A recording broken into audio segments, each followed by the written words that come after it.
अगर बच्चे को ये कंसेप्ट दे दिया जाए कि तुझे सेल्फ स्टडी पे ही काम करना है, मैं कह रहा हूँ कि किसी का उसको मोहताज होने की जरूरत नहीं है। और केवल स्कूली शिक्षा में नहीं बल्कि जिंदगी की कोई भी पढ़ाई हो, चाहे जीवन की पढ़ाई हो, वो सब में खड़ा हो जाएगा। और मैं तैयारी करना या परसेंटेज बनाना नहीं सिखाता, बल्कि जीवन कैसे जीना है, इस सत्यता को कैसे जानना है, मैं उसकी पैरवी करता हूँ।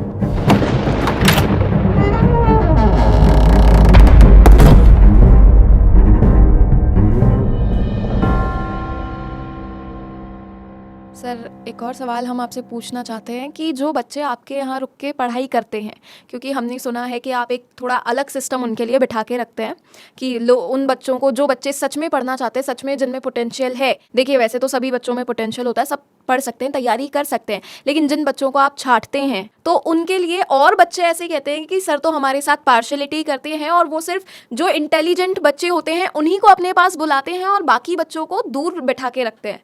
तो क्या आप सच में ऐसा करते हैं या फिर बच्चों का ये गलत सोचना है? ताली दोनों हाथ से बजती है। आप खुद भाग भाग के किसी चीज़ के पास कितनी बार जाएंगे?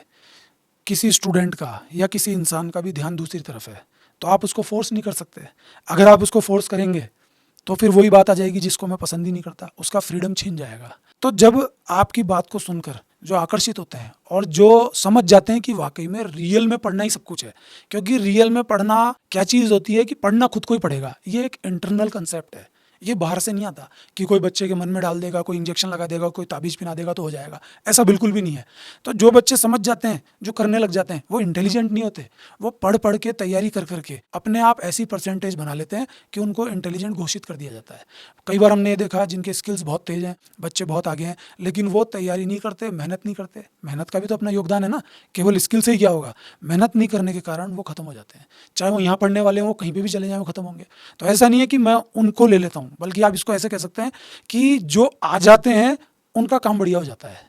सर, जैसे आप सेल्फ स्टडी के बारे में बहुत बातें करते हैं, सेल्फ स्टडी के लिए बच्चों को मोटिवेट करते हैं कि तुम सेल्फ स्टडी करो, और आप बोलते हैं कि कोई कोचिंग नहीं होनी चाहिए, कोई ट्यूशन बच्चा ज्वाइन नहीं करना चाहिए, टीचरों से दूर रहकर सेल्फ स्टडी करना चाहिए। तो ये जो कॉन्सेप्ट है सेल्फ स्टडी का, ये आपको कहाँ से आपके दिमाग में आया, और क्या आपके साथ ऐसा कुछ हुआ था जिसके कारण आप बच्चों को सेल्फ स्टडी के बारे में बताते हैं, या जस्ट ऐसे ही?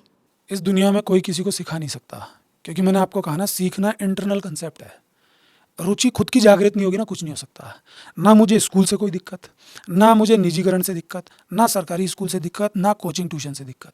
सब कुछ हो, लेकिन अगर उसमें से सेल्फ स्टडी मिस हो जाए ना, तो स्कूल कितनी ताकत लगा लो, कोचिंग कितनी ताकत लगा लो, कोई कितनी भी ताकत लगा लो, बच्चा पढ़ ही नहीं सकता। और आप पढ़ाई की क्यों बात करते हैं? इंसान कुछ सीख ही नहीं सकता जब तक उसमें खलबली नहीं होगी, जब तक उसकी जिज्ञासा नहीं होगी, कुछ हो ही नहीं सकता। सेल्फ स्टडी ठीक वैसे ही है। और सेल्फ स्टडी का मतलब ये नहीं है कि बच्चा किसी से सहायता नहीं लेगा, लेकिन होता ही है कि टीचर क्लास में पढ़ाता है और टीचर भी गलत हो सकता है। जब एक स्कूल डायरेक्टर गलत हो सकता है, पेरेंट्स गलत हो सकता है, बच्चा गलत हो सकता है, तो टीचर भी कई जगह गलत हो जाता है। एक कम्युनिटी को जब बोलें गलत, तो उसकी दिक्कत हो जाती है कि आपने हमको गलत कैसे बोला। लेकिन कोई बात पूरी कम्युनिटी के लिए नहीं बोली जाती, लेकिन हो ही जाता है ना। टीचर भी गलत हो सकता है ना, कभी कभी डॉक्टर भी गलत हो सकता है ना, पुलिस भी गलत हो सकती है, वकील भी गलत हो सकता है। तो ऐसा टीचर भी कभी कभी गलत हो जाता है। और गलत टीचर क्या करेगा?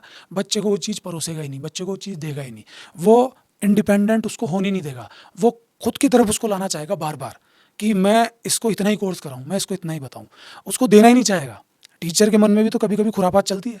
और जो कोचिंग ओरिएंटेड टीचर होते हैं, वो स्कूल में पढ़ाना नहीं चाह रहे। जब सरकारी स्कूल से बच्चा प्राइवेट स्कूल में आया, वो पहले सरकारी स्कूल की नीतियों से परेशान है कि पढ़ाई नहीं हो रही है। जो भी नहीं हो रहा, कई जगह होती भी है, सरकारी स्कूल में भी होती है कई जगह, लेकिन जिनमें नहीं हो रही, उसके वहाँ खर्चा हुआ। उसके बाद फिर उसको एक अल्टरनेट और मिल जाए कि अब तेरे को प्राइवेट स्कूल में भी समझ में नहीं आ रहा, अब एक कोचिंग भी ज्वाइन कर ले। फिर कोचिंग ए, कोचिंग बी, कोचिंग सी, 3-3, 4-4 सब्जेक्ट की अलग अलग कोचिंग। तो इस बात को आप ध्यान में दीजिए, ये ज़रूरत होती नहीं है, ज़रूरत बनाई जाती है। अगर बच्चे को ये कंसेप्ट दे दिया जाए कि तुझे सेल्फ स्टडी पे ही काम करना है, मैं कह रहा हूँ कि किसी का उसको मोहताज होने की जरूरत नहीं है। और केवल स्कूली शिक्षा में नहीं बल्कि ज़िंदगी की कोई भी पढ़ाई हो, चाहे जीवन की पढ़ाई हो, वो सब में खड़ा हो जाएगा। और मैं तैयारी करना या परसेंटेज बनाना नहीं सिखाता, बल्कि जीवन कैसे जीना है, इस सत्यता को कैसे जानना है, मैं उसकी पैरवी करता हूँ।